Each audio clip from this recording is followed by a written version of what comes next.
I'm Dr. Brian Nickel, your cannabis expert for CannabisExpertMD.com, answering another one of our frequently asked patient questions. This one came to us through the CannabisExpertMD.com website from Darlene from Dardanelle. She asks, will pot help with depression? Well, Darlene, that's a very commonly asked question. The short answer to that is yes. But first off, let's not refer to it as pot or weed or any of the slang terms. Let's refer to medical cannabis as cannabis. It kind of delineates it from the recreational use of the drug. Cannabis can very oftentimes help with depressive symptoms. When we are using cannabis to treat symptoms, the trick is to get the right combination of cannabinoids and terpenes to fully leverage the entourage effect. One of the things that you're most likely missing out on if you are just using inhaled cannabis right now is CBD. CBD is an important component of cannabis when we're looking at treating depressive symptoms in patients. CBD works on the same place in the brain that the target of some commonly prescribed pharmaceuticals do, mainly the selective serotonergic reuptake inhibitors, or SSRIs.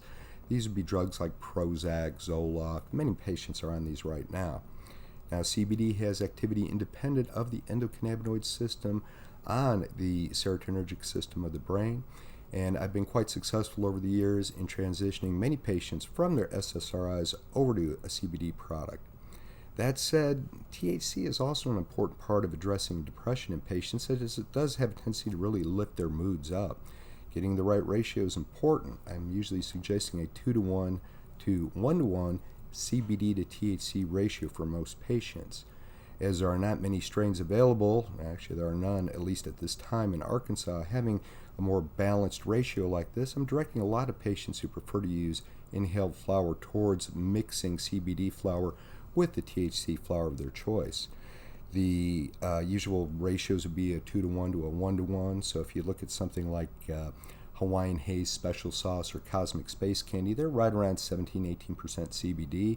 A strain I usually direct people towards for depression would be Sour Tangy in the state. It has a good showing of limonene in there, and limonene as a terpene has been shown to help with depressive symptoms.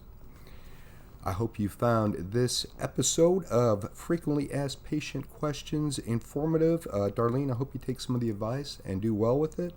We look forward to answering the next round of questions. You can submit them at CannabisExpertMD.com. We also have CannabisExpertMD on Instagram, Facebook, of course, and a new YouTube channel, CannabisExpertMD, all on one word. Look forward to answering your next round of questions on CannabisExpertMD.com.